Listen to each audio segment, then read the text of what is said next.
ఈరోజే పుష్యమాసం ఆదివారం. పుష్యమాసం సూర్యుడికి ఇష్టమైన మాసం. ఈ మాసంలోని ఆదివారాలు సూర్యుడికి ప్రత్యేకమైనవి.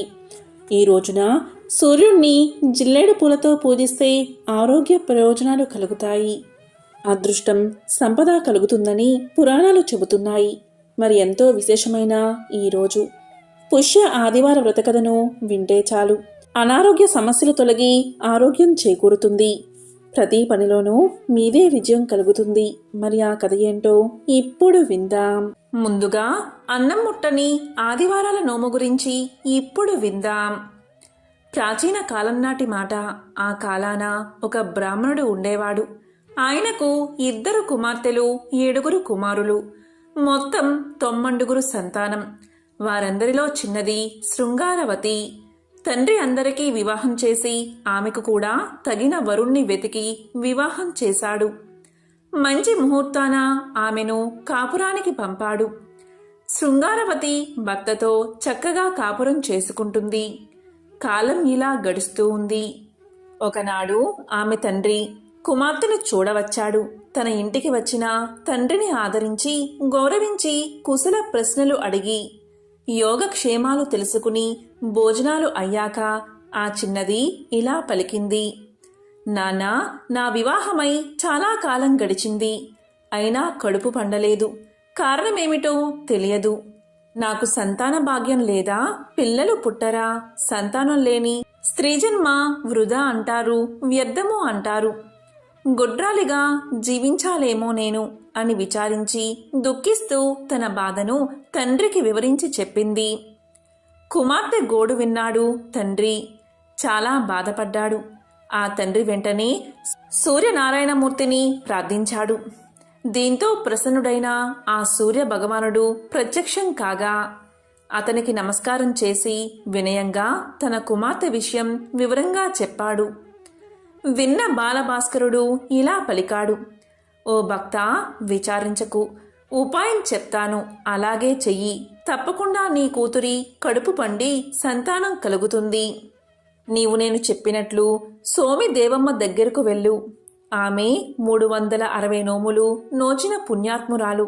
నీ కుమార్తె యొక్క విషయమంతా ఆమెకు చెప్పి ఉపాయాన్ని అడుగు. తప్పకుండా ఆమె నీకు ఉపాయం చెప్తుంది.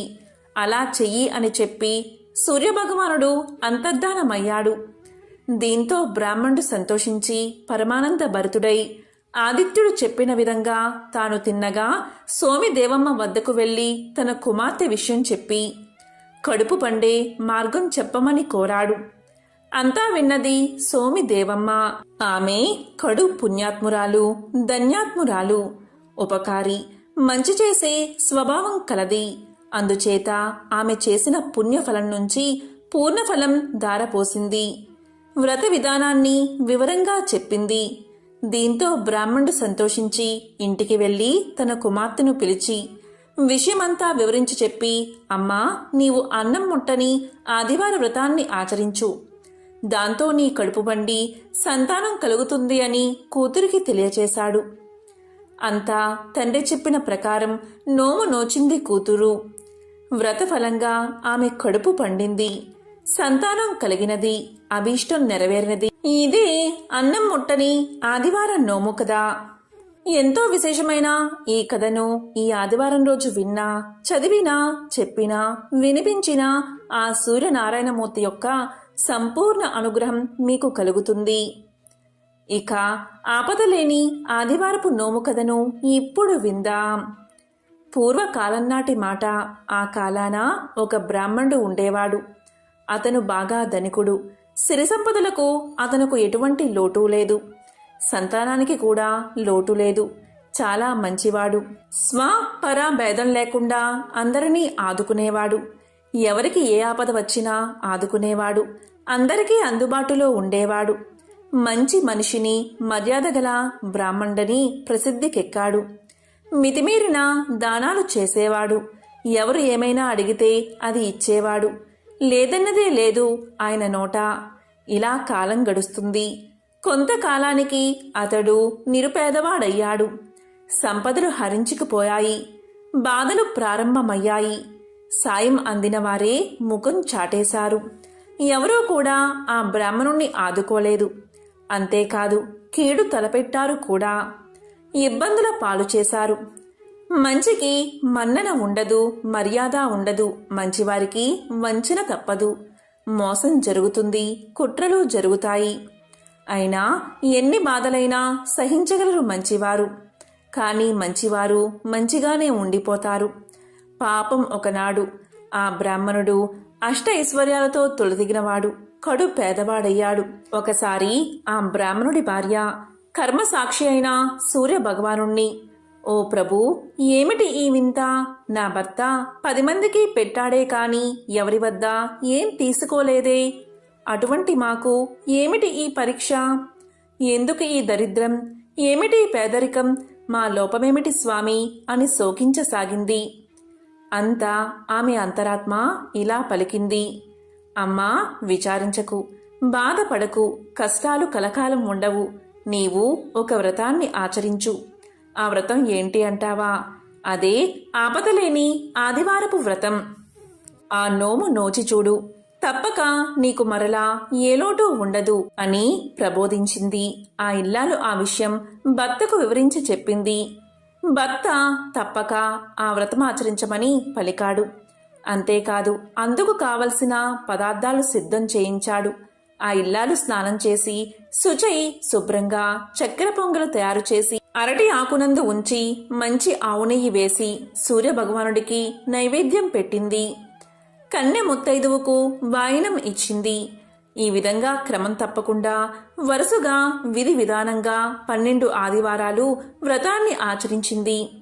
తరువాత 13వ ఆదివారాన 26 మంది ముత్తైదువులకు పసుపు, కుంకుమ, రవికల గుడ్డలు, దక్షిణ తాంబూలాలు ఇచ్చి ఒక ముత్తైదువుకు వాయనం ఇచ్చి ఉన్నంతలో కలిగినంతలో అందరికీ భోజనం పెట్టి సుఖంగా జీవించింది ఆ ఇల్లాలు. ఈ వ్రతకథను ఎవరైతే శ్రద్ధాభక్తులతో వింటారో వారికి ఇహమందు సుఖ సంతోషాలు, పరమందు మోక్షము సిద్ధిస్తాయి. ఇది ఋషులు చెప్పిన విషయం. ఈరోజు పుష్య ఆదివార వ్రతకథను వింటే చాలు ఎంతటి మహాపాపాలైనా తొలగిపోతాయి. ఒక ఊరిలో ఒక షావుకారు ఉండేవాడు. వారికి 2 కుమార్తెలు. అయితే కొన్ని రోజులకు ఆ 2 కుమార్తెలను కోటీశ్వరులకిచ్చి ఎంతో వైభవంగా వివాహం జరిపిస్తాడు షావుకారు. ఇలా కొన్ని రోజులు గడిచిన తర్వాత ఆ షావుకారికి ముసలితనం వచ్చి షావుకారు, అతని భార్య చనిపోయారు. అక్కా చెల్లెళ్ళు వేర్వేరు గ్రామాల్లో ఉండడం వల్ల, వాళ్ళు దూరంగా ఉండడం వల్ల కలుసుకోలేకపోయారు. ఇలా తల్లిదండ్రులు చనిపోయిన తర్వాత అక్కా చెల్లెళ్ళు దూరం అయిపోయారు. ఈ విధంగా కొంతకాలం గడిచిన తర్వాత అక్కా చెల్లెల్లో పెద్దదాని పరిస్థితి కడు బీదరికంగా మారిపోయింది. తిండి దొరకడానికి కూడా కష్టమైపోయింది. కానీ చెల్లెలు మాత్రం మరింత ధనవంతురాలిగా తయారవుతుంది. ఎందుకంటే ఆ తల్లిదండ్రులు చేసే పూజలు, వ్రతాలన్నీ ఆ చెల్లెలు మాత్రమే చేసేది. కానీ అక్క మాత్రం ఒక్క పూజైనా, ఒక్క వ్రతమైనా చేసి ఎరగదు. దీనివల్లే ఆమె పరిస్థితి చాలా బాధగా, దయనీయంగా మారిపోయింది. చెల్లెలు మాత్రం పుష్యమాసంలోని అన్ని ఆదివారాలు, అంటే పుష్య ఆదివారాలు పవిత్రమైన సూర్య భగవానుణ్ణి భక్తి శ్రద్ధలతో ఆరాధించేది. ఒక పూట భోజనం మాత్రమే చేసేది. సూర్యుడు అస్తమించకముందే సాయంత్రం అల్పాహారం తిని ఇలా పుష్య ఆదివార వ్రతాన్ని ఆచరిస్తూ ఉండేది. ఇలా చేయడం వల్ల ఆమె ఎంతో సంతోషంగా, ఆరోగ్యాలతో తన కుటుంబంతో సుఖంగా జీవించేది. కానీ అక్క మాత్రం పూజలు, వ్రతాలు ఆచరించకపోవడం వల్ల ఆమె పరిస్థితి చాలా పేదరికంగా మారిపోయింది. తినడానికి ఒక్క మెతుకు కూడా లభించలేనంత పరిస్థితి. ఇలా గడిచాక కొన్ని రోజులకు అక్కకు 4 కొడుకులు ఉన్నారు. వాళ్ళు తల్లితో ఇలా పలికారు, చూడమ్మా, మనకు తినడానికి తిండి కూడా లేదు కదా. మరి తాత, అమ్మమ్మలు చనిపోయాక మనకెవరైనా ఉన్నారా? నీకు తోబట్టువులు ఎవరైనా ఉన్నారా అని అడిగారు. అప్పుడు ఆమె ఇలా చెప్తుంది, అవును బాబు, మీకు పిన్ని ఉంది. కానీ ఆమె ఎక్కడ ఉందో ఆమె ఆచూకీ మాత్రం నాకు తెలియదు అని సమాధానం చెప్తుంది. దానికి పిల్లలు ఇలా పలుకుతారు, సరే అమ్మా, మేము పిన్ని ఆచూకీ కనుక్కుని పిన్నిని సహాయమర్థించి ఏదైనా కొంత ధనాన్ని తీసుకువస్తాం అని పలికారు. అప్పుడు ఆ కుమారుల్లో మొదటివాడు మొదటి ఆదివారం రోజు వాళ్ళ పిన్నిని వెతుక్కుంటూ బయలుదేరాడు. ఇలా వెళ్ళగా కొన్ని రోజులకు అతనికి వాళ్ళ పిన్ని ఆచూకీ తెలుస్తుంది. అప్పుడు ఆ పిల్లవాడు పిన్ని దగ్గరకు చేరుకుని ఇలా పలుకుతాడు, చిన్నమ్మ, మా పరిస్థితి చాలా దారుణంగా ఉంది. కటిక పేదరికాన్ని అనుభవిస్తున్నాం. మాకు తినడానికి తిండి కూడా లేదు అని తమ కథనంతా తెలియచేశాడు. ఇక వెంటనే ఆమె బాబును దగ్గరకు తీసుకుని అతనికి స్నానం చేయించి కొత్త బట్టలు వేసి కడుపు నిండా భోజనం పెట్టి ఒక గుమ్మడికాయ తొలిపించి దాంట్లో నిండుగా వజ్రాలు బంగారం నిండుగా నింపి ఆ పిల్లవాడికి ఇచ్చి ఇలా చెప్తుంది, చూడు బాబు, దీన్ని తీసుకువెళ్ళి మీ అమ్మకు ఇవ్వు. దారిలో ఎక్కడా కూడా దీన్ని మర్చిపోకు, ఎవరికీ ఇవ్వకు, దీన్ని ఎక్కడా పెట్టకు అని చెప్పి పంపిస్తుంది. ఇక ఆ పిల్లవాడు సరే చిన్నమ్మ, వెళ్ళి వస్తాను అని చెప్పి ఆ గుమ్మడికాయ తీసుకుని తన నెత్తిమీద పెట్టుకుని వెళ్తూ ఉంటాడు. కొంత దూరం చేరుకున్నాక ఆ పిల్లవాడికి దాహం వేస్తుంది. ఇటు అటు చూడగా ఒక బావి కనిపిస్తుంది. ఇక బావి దగ్గరకు వచ్చి దాహం తీర్చుకుందామని ఆ గుమ్మడికాయను బావి మీద పెట్టి బావిలో నుంచి నీళ్లు చేద్దామని చూసేసరికి పైన ఆకాశంలో ఒక గద్ద తిరుగుతూ కనిపిస్తుంది. ఆ గద్ద ఆ గుమ్మడికాయను చూసి దాన్ని ఎత్తుకుపోతుంది. దాంతో పిల్లవాడు, అయ్యో, నా గుమ్మడికాయ గద్ద ఎత్తుకుపోతుంది అని బోరున విలపిస్తాడు. అలా ఏడుస్తూ ఇంటికి చేరుకుంటాడు. ఇంటికి వచ్చాక జరిగిన విషయమంతా తల్లికి చెప్తాడు. అది విని వాళ్ళమ్మ ఇలా పలుకుతుంది, సరే నానా, మనకు చిన్నమ్మ ఆచూకీ అయితే తెలిసింది కదా, ఆ గుమ్మడికాయను గద్ద ఎత్తుకుపోతే మనం ఏం చేస్తాం, పోతే పోయిందిలే, బాధపడుకు అని కుమారుణ్ణి దగ్గరికి తీసుకుంది తల్లి. ఇలా కొన్ని రోజులకు మళ్ళీ పుష్యమాసం 2వ ఆదివారం వచ్చింది. ఆ 2వ ఆదివారం రోజున 2వ కుమారుడు ఇలా పలుకుతాడు, అమ్మా, మొదటి వారం అన్నయ్య వెళ్ళాడు కదా, నేను ఈ వారం పిన్ని దగ్గరకు వెళ్ళి కొంత ధనాన్ని తీసుకువస్తాను అని పలికాడు. దానికి తల్లి, సరే బాబు, వెళ్ళిరా అని కుమారుణ్ణి పంపుతుంది. ఇక 2వ కుమారుడు వెళ్ళి వాళ్ళ చిన్నమ్మతో ఇలా పలుకుతాడు, చిన్నమ్మ, నేను మీ అక్కగారి 2వ కుమారుణ్ణి, మా పరిస్థితి ఏమీ అస్సలు బాగోలేదు అని జరిగిన విషయమంతా తెలియచేస్తాడు. అప్పుడు చిన్నమ్మ, అవునా బాబు, ఎంత కష్టం వచ్చింది మీకు అని లోపలికి ఆ బాబును తీసుకువెళ్ళి అతనికి స్నానం చేయించి కొత్త బట్టలు వేసి కడుపు నిండా భోజనం పెట్టి ఒక కట్టెను తీసుకువస్తుంది. ఆ కట్టెలో వజ్రాలు బంగారాన్ని నింపి ఆ కట్టెను ఎవరికీ ఇవ్వవద్దని ఆ పిల్లవాడితో తెలియచేస్తుంది. దీన్ని నేరుగా మీ అమ్మకే ఇవ్వు అని ఆ పిల్లవాడిని పంపిస్తుంది. ఆ పిల్లవాడు దారిలో వస్తూ ఉండగా మేకలు కాసేవాళ్ళు ఏం చేశారు అంటే ఆ కట్టె మాది అంటే కాదు మాది అని లాక్కుని పోయారు. ఇక ఆ పిల్లవాడు ఏడ్చుకుంటూ ఇంటికి చేరుకున్నాడు. ఇంటికి చేరిన తర్వాత జరిగిన విషయమంతా అమ్మకు చెప్పి బోరున విలపిస్తాడు. ఇక తల్లి ఇలా పలుకుతుంది, పోనీలే బాబు, బాధపడకు, మనకు అదృష్టం లేదులే అని పలుకుతుంది. దాంతో ఆ రోజంతా అందరూ ఉపవాసమున్నారు. ఇంకా కొన్ని రోజులు గడిచాక 3వ పుష్య ఆదివారం వచ్చింది. ఇక ఈరోజు 3వ పిల్లవాడు వచ్చి తల్లితో ఇలా పలుకుతాడు, అమ్మా, ఈసారి నేను వెళ్తాను. చిన్నమ్మ దగ్గరకు వెళ్ళి జరిగిందంతా చెప్పి ఆమెను సహాయం అడిగి కొంత ధనాన్ని తీసుకువస్తాను అని చెప్పగా తల్లి అతన్ని సాగనంపుతుంది. ఇక ఆ పిల్లవాడు తన చిన్నమ్మ ఇంటికి చేరుకోగానే జరిగిన విషయాన్నంతా చిన్నమ్మకు తెలియచేస్తాడు. దాంతో చిన్నమ్మ ఎంతో బాధపడి ఆ పిల్లవాణ్ణి లోపలికి తీసుకువెళ్ళి స్నానం చేయించి కొత్త బట్టలు వేసి కడుపు నిండా అన్నం పెట్టి ఒక చెప్పుల జత తొలిపించి లోపల బంగారం వజ్రాలు నింపి ఆ చెప్పుల జతను బాబుకు ఇచ్చి ఇలా పలుకుతుంది. చూడు బాబు, ఈ చెప్పుల జత తీసుకెళ్ళి మీ అమ్మకే ఇవ్వు. ఎక్కడా వీటిని మర్చిపోవద్దు, జాగ్రత్తగా తీసుకెళ్ళు సుమా అని పలుకుతుంది.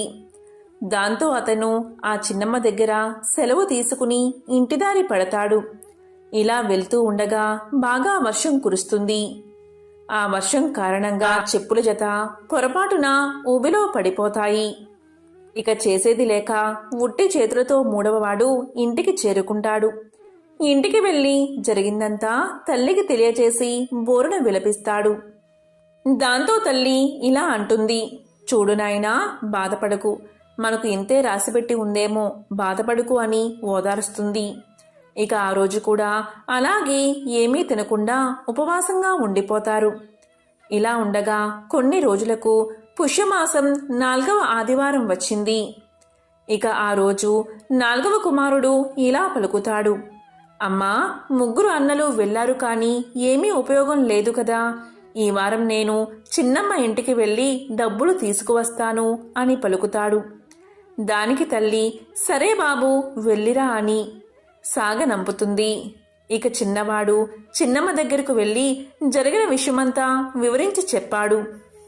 చిన్నమ్మ, నీవు ఇచ్చిన వస్తువు ఒక్కటి కూడా ఇంటికి రాలేదు అని చెప్పగా చిన్నమ్మ ఎంతో బాధపడి ఆ బాబుకి స్నానం చేయించి కొత్త బట్టలు వేసి కడుపు నిండా అన్నం పెట్టి ఒక పెట్టెను ఆ చిన్నవాడికి ఇస్తుంది. ఆ పెట్టెలో వజ్రాలు వైడూర్యాలు వేసి ఇస్తుంది. ఆమె ఇలా చెప్తుంది, చూడు బాబు, నువ్వైనా జాగ్రత్తగా ఉండు, దీన్ని ఎవ్వరికీ ఇవ్వకు, ఎక్కడా పెట్టకు, నేరుగా నీ తల్లికే ఇవ్వి అని చెప్పి ఆ బాబును సాగనంపుతుంది. ఇక ఆ పిల్లవాడు ఇంటిదారి పట్టి వెళ్తూ వెళ్తూ ఉండగా ఆ పిల్లవాడికి కూడా దాహం వేస్తుంది. దాంతో ఆ పిల్లవాడు బావి దగ్గరకు చేరుకుని ఆ అల్పాహార పెట్టెను బావి మీద పెట్టి నీళ్లు తోడ్డానికి ఉద్రిక్తుడు అవుతూ ఉండగా పొరపాటున చేయతగిలి ఆ పెట్టె బావిలో పడిపోతుంది. ఇక చిన్నవాడు కూడా చేసేది లేక ఏడుస్తూ ఇంటి ముఖం పట్టాడు. జరిగిన విషయమంతా తల్లికి తెలియచేశాడు. దీంతో ఆమె, బాధపడుకు నాయనా, మనకు ఇదే ప్రాప్తం అని ఓదార్చింది. ఇక 4వ పుష్యమాసం ఆదివారం రోజు కూడా అందరూ ఉపవాసం ఉన్నారు. ఇలా కొన్ని రోజులు గడిచాక మరొక ఆదివారం వచ్చింది. అప్పుడు తల్లి పిల్లలతో ఇలా పలుకుతుంది, ఇక ఈ ఆదివారం రోజు నేను నేరుగా మా చెల్లెలి ఇంటికి వెళ్ళి వస్తాను, సహాయం అర్థిస్తాను అని చెప్పగా పిల్లలు ఒప్పుకున్నారు. వెంటనే ఆమె తన చెల్లెలి ఇంటికి చేరుకుని జరిగిందంతా చెప్పి ఎంతో బాధపడుతుంది. వెంటనే చెల్లి ఇలా పలుకుతుంది, అక్క, ఏడవకు, నీవు అమ్మానాన్నలు చెప్పిన విధంగా పుష్య ఆదివార వ్రతాన్ని ఆచరించడం లేదా అని అడగగా దానికి అక్క, లేదు, ఆచరించడం లేదు, మర్చిపోయాను అని సమాధానం చెప్తుంది. దాంతో చెల్లి, అయ్యో, ఎంత పని చేశావు అక్క, ఇవన్నీ చేస్తేనే కదా ధనవృద్ధి కలిగేది, ఆయురారోగ్యాలు కలిగేది, నేను పుష్యమాస ఆదివార వ్రతం చేయడం వల్లే నాకు ఈ భోగభాగ్యాలు వచ్చాయి, నేను ఆరోగ్యంగా ఉన్నాను అని చెప్పగా అక్క తప్పకుండా చేస్తానని మాట ఇస్తుంది. దీంతో చెల్లి అక్కను ఇంట్లోకి తీసుకువెళ్తుంది. అక్క కూడా స్నానం చేసి కొత్త బట్టలు వేసుకుని కడుపు నిండా భోజనం చేసి ఇలా అంటుంది, ఇక నేను వెళ్తాను చెల్లి, ఇక నుంచి పుష్య ఆదివారం రోజు సూర్య భగవానుణ్ణి పూజించి ఆయన అనుగ్రహం పొందుతాను అని అక్కడి నుంచి వస్తూ ఉంటుంది. ఆ మాట అనగానే ఆ సూర్య భగవానుడి ఆశీస్సులు ఆమెకు కలిగాయి. ఇక చెల్లెలు అక్కకు కొంత ధనాన్ని వజ్రాలను ఇస్తుంది. అక్క అక్కడి నుంచి ఇంటికి వస్తూ ఉంటే పైనుంచి గెద్ద గుమ్మడికాయను పడేస్తుంది. అయ్యో, ఇది నా కొడుకు పోగొట్టుకున్న గుమ్మడికాయే అని చెప్పి దాన్ని తీసుకుంటుంది. ఇలా కొంత దూరం నడిచాక దారిలో మేకలు కాసేవారు ఇలా పలుకుతారు, చూడు తల్లి, ఈ కట్టె మాది కానే కాదు, ఈ కట్టెను మీరే తీసుకోండి అని ఆ కట్టెను ఇచ్చేస్తారు. మరి కొంత దూరం వెళ్ళగా అక్కడ చెప్పుల జత కనిపిస్తుంది. ఆ చెప్పులు కూడా తీసుకుని ఆమె నడుస్తూ ఉంటుంది. ఇక దారిలో బావి దగ్గర నీళ్లు బాగా పైకి వచ్చి అల్పాహారపు పెట్టే పైకి తేలుతుంది. ఇక దాన్ని కూడా తీసుకుని ఆమె ఇంటికి చేరుకుంటుంది. ఇంటికి వచ్చి అన్నీ తెరిచి చూడగా అన్నిటిలో కూడా వజ్రాలు వైడూర్యాలు ఉంటాయి. అవన్నీ తీసుకుని వారు మంచి ఇల్లు కట్టుకుని నిత్యము ఆ సూర్య భగవానుణ్ణి పూజిస్తూ అందరూ సంతోషంగా జీవించారు. భోగభాగ్యాలతో వర్ధిల్లారు. ఎవరైతే ఈ వ్రతకథను వింటారో లేక చదువుతారో వారికి సంపూర్ణ ఆయురారోగ్యాలు కలుగుతాయి, సకల శుభాలు కలుగుతాయి. ఎవరైతే ఈ కథను వింటారో అటువంటి వారికి అనారోగ్య సమస్యలు తొలగి సంపూర్ణ ఆరోగ్యం చేకూరుతుంది. మరి ఆ కథ ఏంటో ఇప్పుడు తెలుసుకుందాం. పూర్వకాలంలో రాజు కూతురు, ప్రధాని కూతురు తరగని సూర్య భగవానుడి నోము పట్టారు.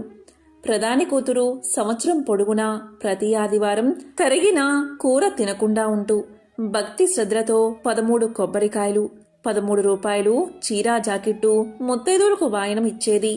అందువల్ల ఆమెకు ఇంటిలో ధనధాన్యాలతో తులతూగుతూ ఉండేది. ఇక రాజు కూతురు తరిగినంత మాత్రాన ఏమవుతుందిలే అని ఏడాది పొడవునా కూరలు తరుగుతూ తరిగినవే తింటూ నోము పట్టింది. భక్తి లేక నియమాలు లేక నోమును ఆచరించింది. అందువల్ల రాజు కూతురుకు పుట్టిన పిల్లలందరూ చనిపోయారు.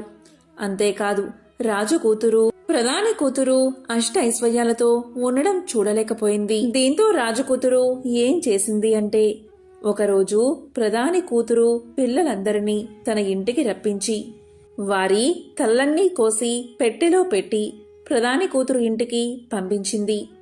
ఇక్కడ రాజకూతురు ఇంత క్రూరమైన పని చెయ్యగా పార్వతీదేవి ప్రధాని కూతురు ఇంట్లో సరిగ్గా ఆమె పిల్లలందరూ ఉన్నారు. అలాంటి వారిని ఉంచి వెళ్ళింది పార్వతీదేవి. రాజకూతురు పంపిన పెట్టె ప్రధాన కూతురింటికి వచ్చి దాన్ని తీసి అందులో చూడగా తన పిల్లలు ఆడుతూ పాడుతూ బయటకు వచ్చారు. ఇక పార్వతీదేవి ఇచ్చిన పిల్లల్ని చూసుకుని ప్రధాని కూతురు ఎంతో సంతోషించింది. ఇక రాజకూతురు ప్రధాని కూతురు ఇంట్లో ఏం జరుగుతుందో తెలుసుకోవాలని తన దాసిని పంపించింది. దాసి అక్కడికి వెళ్లి వచ్చి ఇలా పలికింది. అమ్మా, ప్రధాని కూతురు గంపెడు పిల్లలతో హాయిగా ఉంది అని చెప్పింది. అది విన్న రాజకుమార్తె ఎంతో బాధపడింది. పార్వతీదేవి గురించి తపస్సు చేసింది. అప్పుడు పార్వతీదేవి ప్రత్యక్షమై ఇలా పలికింది. రాజకుమారి, నీవు నోము నియమాన్ని తప్పావు, అందుకే ఇలా ఉన్నావు. భక్తి శ్రద్ధలతో ఇప్పుడు నోమును ఆచరించు అని తెలియజేసింది. అప్పుడు ఆ రాజకుమార్తె ఆ సంవత్సరం 5 కేజీల బియ్యం, అదేవిధంగా చలిమిడి, పసుపు, కుంకుమ 5 ముత్తైదువులకు వాయనమిచ్చి అక్షింతలు తలపై వేసుకుంది. ఆ వ్రతాన్ని చేయగా రాజకుమార్తె ధన ధాన్యాది బిడ్డలతో హాయిగా జీవితం సాగించింది. ఎవరైతే ఈ నోము కథను వింటారో లేక చదువుతారో వారి జన్మల పాపాలు తొలగి కోటి జన్మల పుణ్యం వస్తుంది. ఆ సూర్యనారాయణమూర్తి యొక్క సంపూర్ణ అనుగ్రహం కలుగుతుంది. మార్గశిర మంగళవారం సందర్భంగా గౌరీదేవికి సంబంధించిన అంటే పార్వతీదేవికి సంబంధించిన ఒక విశేషమైన కథను ఇప్పుడు తెలుసుకుందాం. ఒకసారి పరమేశ్వరుడు పార్వతీదేవితో కలిసి ఆకాశ మార్గంలో హరిద్వార్లో సంచరిస్తున్నాడు. అప్పుడు పార్వతీదేవి అలా కిందకు చూసేసరికి కోటాను కోట్ల జనం గంగానదిలో స్నానం చేస్తూ హరహర గంగే, హరహర గంగే అంటూ వెళ్తున్నారు.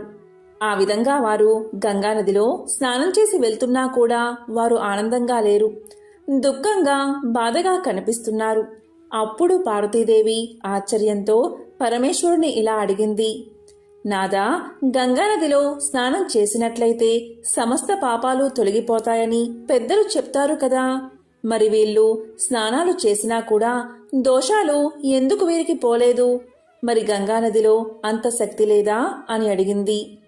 అప్పుడు పరమేశ్వరుడు ఇలా పలికాడు. చూడు పార్వతి, గంగానదిలో ఇప్పటికి కూడా శక్తి అలాగే ఉంది. కానీ మనుషులందరూ నిజమైన గంగా స్నానమే చేయడం లేదు. అలా వారు చేయకపోతే వారికి మంచి ఎలా జరుగుతుంది అని పలికాడు పరమేశ్వరుడు.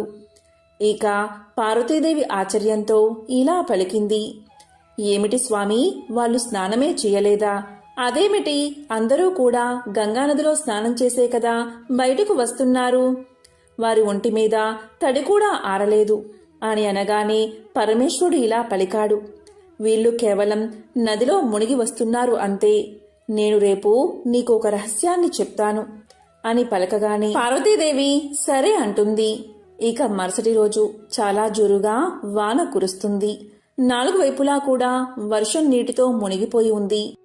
చాలా చోట్ల గుంతలు పడిపోయి ఉన్నాయి. ఇక పరమేశ్వరుడు తన లీలతో కావాలనే ఒక వృద్ధుడిగా మారాడు. పరమేశ్వరుడు కావాలనే వెళ్లి ఒక గోతిలో పడిపోయాడు. పరమేశ్వరుడు అలా పడగానే మనుషులు చూస్తూ ఉన్నారే కాని కనీసం ఎవరు కూడా తీయడానికి ప్రయత్నించడం లేదు. పరమేశ్వరుడు ముందుగానే పార్వతీదేవికి ఇలా చెప్పాడు. ఆ గుయ్యి దగ్గరే పార్వతీదేవిని కూడా సాధారణ స్త్రీ రూపంలో కూర్చోబెట్టి, నీవు గట్టిగా అరుస్తూ ఉండు. నా వృద్ధుడైన భర్త ఆ గోతిలో పడిపోయాడు. ఎవరైనా పుణ్యాత్ములు ఉంటే నా భర్తను బయటకు తీయండి. నేను అసహాయ స్థితిలో ఉన్నాను, సహాయం చెయ్యండి అని గట్టిగా అరచి, ఎవరైనా దగ్గరకు వస్తే వారితో ఇలా చెప్పు, నా భర్త ఎప్పుడూ ఎటువంటి పాపాలు చేయలేదు. నా భర్త మీద చెయ్యి వేసేవారు ఎటువంటి పాపాలు కూడా చేసి ఉండకూడదు. అటువంటి వారే నా భర్త మీద చెయ్యి వేయాలి. లేదంటే ఎవరైతే నా భర్త మీద చెయ్యి వేస్తారో వారు భస్మం అయిపోతారు అని చెప్పాడు. దానికి పార్వతీదేవి సరే అని చెప్పి అక్కడే కూర్చుని ఉంది. పార్వతీదేవి అక్కడే కూర్చుని పరమేశ్వరుడు చెప్పిన విధంగా గంగా నదిలోకి వెళ్లే వారికి వచ్చే వారికి కూడా పరమేశ్వరుడు చెప్పిన మాటలే చెప్తూ ఉంది.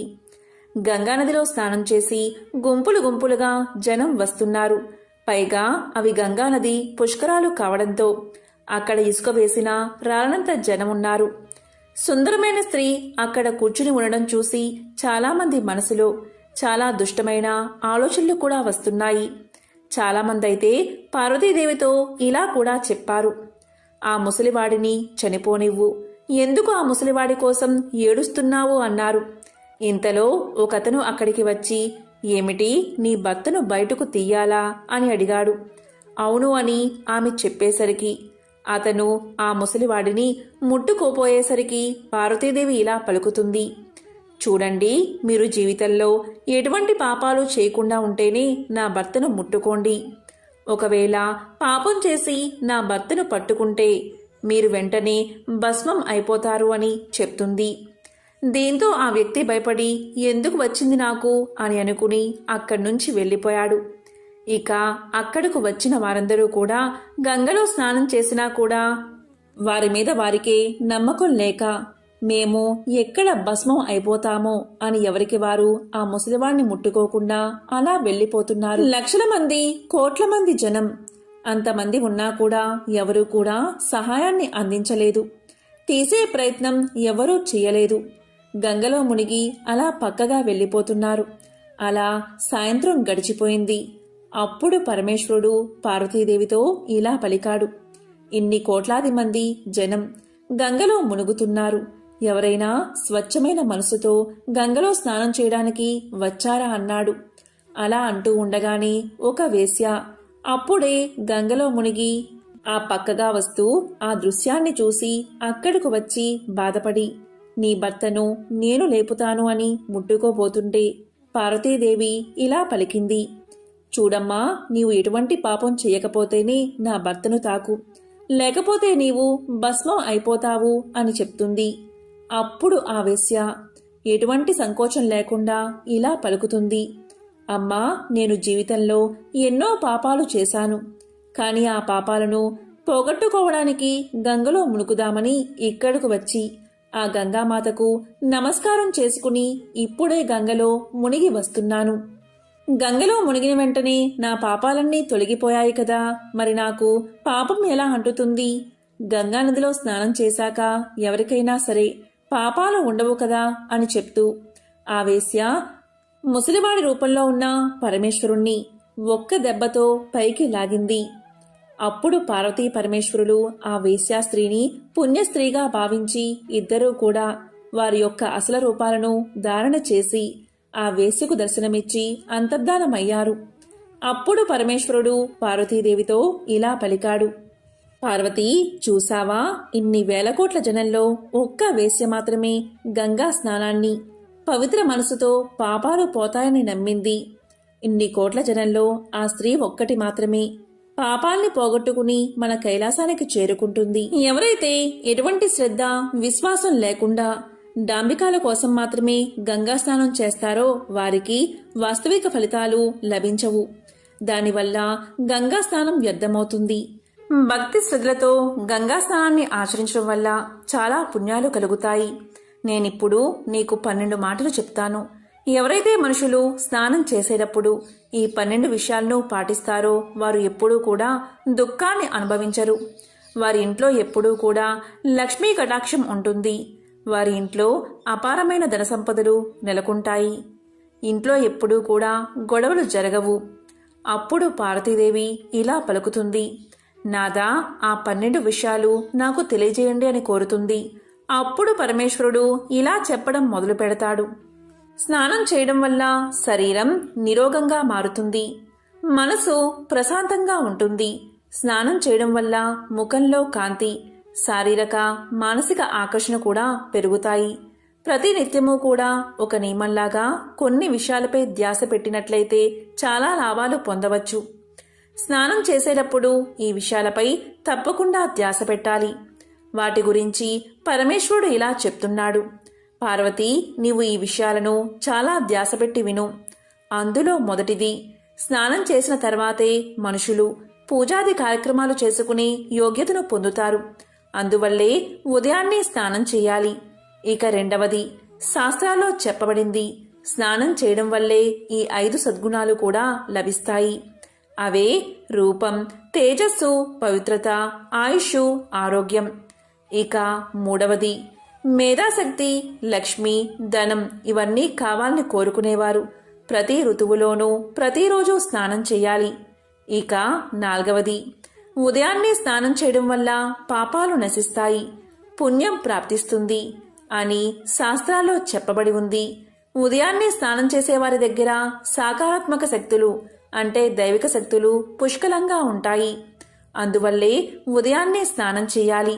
ఎందుకంటే ఉదయాన్నే స్నానం చేసేవారి దగ్గర నకారాత్మక శక్తులనేవి నిలబడలేవు. అందువల్లే ఉదయాన్నే స్నానం చేయడం చాలా చాలా అవసరం. ఇక ఐదవది, ఆరోగ్యంగా ఉన్నప్పుడు తల కింది భాగం నుంచే స్నానం చేయాలి. లేదా తడిబట్టతో ఒంటిని శుభ్రం చేసుకోవడం కూడా ఒక రకమైన స్నానమే. ఇక ఆరవది, ఉదయాన్నే స్నానం చేయడం ఎంతో శ్రేష్టం.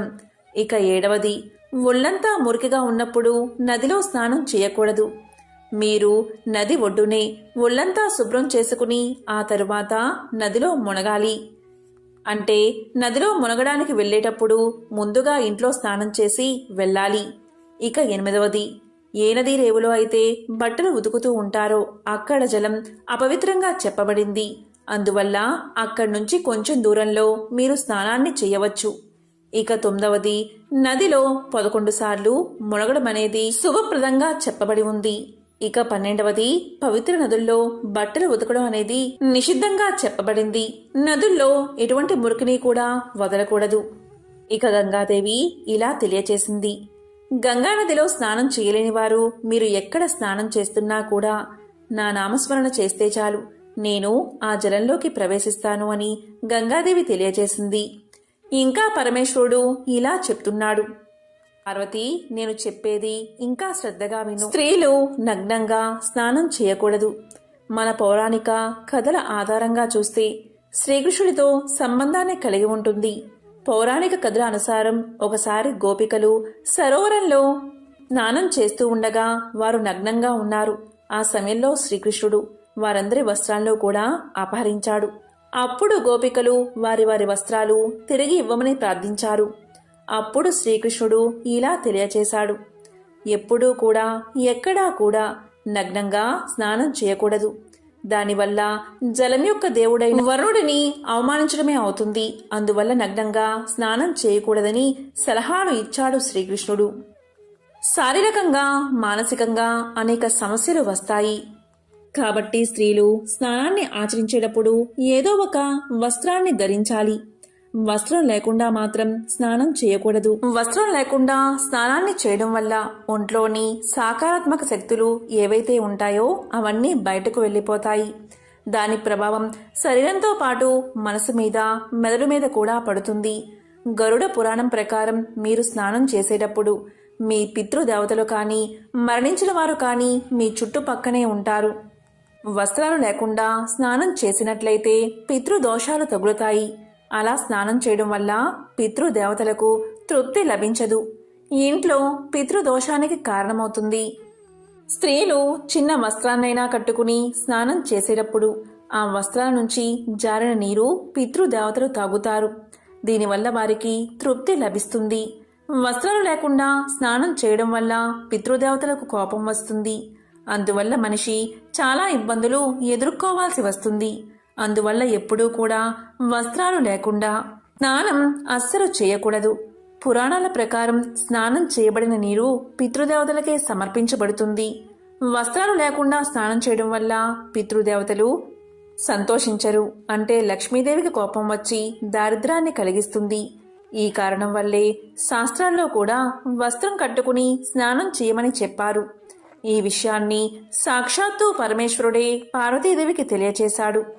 ఎంతో విశేషమైన ఈ మిత్ర సప్తమి రోజు సూర్య భగవానుడికి అర్ఘ్యాన్ని సమర్పించి నమస్కారం చేసుకోవాలి. ఆదిత్య మంత్రాన్ని జపిస్తే ఆ వ్యక్తులకు వారి జీవితంలో గ్రహపీడలు తొలగి సంతోషం, సౌభాగ్యం, కీర్తి ప్రతిష్టలు కలుగుతాయి. అదేవిధంగా పితృకర్మలకు సైతం సూర్యుడే అధిపతి కాబట్టి తండ్రిని గౌరవించడం వల్ల మీ జాతకంలో ఆదిత్యుడు బలపడతాడు. జాతకంలో సూర్యుడు బలంగా ఉంటే నలుదిక్కుల నుంచి శక్తి లభిస్తుంది. ప్రతిరోజు కూడా సూర్య భగవానుణ్ణి పూజించాలి. మంచి ఆరోగ్యాన్ని పొందాలి అన్నా, మీ పని సామర్థ్యం పెరగాలి అన్నా మీరు సూర్య భగవానుడికి అర్ఘ్యాన్ని సమర్పించేటప్పుడు క్రమం తప్పకుండా ఓం హాం మిత్రాయ నమః అనే మంత్రాన్ని జపించండి. మానసిక ప్రశాంతత కోసం సూర్య భగవానుడి మంత్రాన్ని జపించండి. దీనివల్ల తెలివితేటలు పెరుగుతాయి. ఓం హూం సూర్యాయ నమః అనే మంత్రాన్ని జపించండి. విద్యార్థులు ముఖ్యంగా ఈ మంత్రం వల్ల ప్రయోజనాన్ని పొందుతారు. దీని జపం వల్ల శారీరక, మేధో మరియు మానసిక శక్తులు వృద్ధి చెందుతాయి. ఆ మంత్రం ఏంటి అంటే ఓం హ్రీం హిరణ్య గర్భాయ నమః, ఓం హ్రీం హిరణ్య గర్భాయ నమః. ఎవరైతే ఈ మంత్రాన్ని పఠిస్తారో అంటే ఓం ఆదిత్యాయ నమః అనే మంత్రాన్ని పఠిస్తారో వారికి తెలివితేటలు పెరుగుతాయి, ఆర్థిక సమస్యలు తొలగిపోతాయి. ఎవరైతే ఓం సావిత్రే నమః అనే మంత్రాన్ని పఠిస్తారో అలాంటి వ్యక్తులకు సమాజంలో గౌరవం పెరుగుతుంది. దీనితో పాటు సూర్యుడి ప్రత్యేక అనుగ్రహం కలుగుతుంది. ఎవరైతే ఓం భాస్కరాయ నమః, ఓం భాస్కరాయ నమః అనే మంత్రాన్ని పఠిస్తారో వారు శరీరం లోపల మరియు బాహ్యంగా శుభ్రపడతారు. మనసు కూడా ఎంతో సంతోషంగా ఉంటుంది. కాబట్టి ఎంతో పవిత్రమైన, విశేషమైన ఈ కథలను విని ఈ మంత్రాలను జపించడం వల్ల ఆ సూర్య భగవానుడి యొక్క పరిపూర్ణ అనుగ్రహం మీకు కలుగుతుంది. అనారోగ్య సమస్యలు తొలగి సంపూర్ణ ఆరోగ్యం చేకూరుతుంది. ఓం ఆదిత్యాయ నమో నమః, ఓం భాస్కరాయ నమః.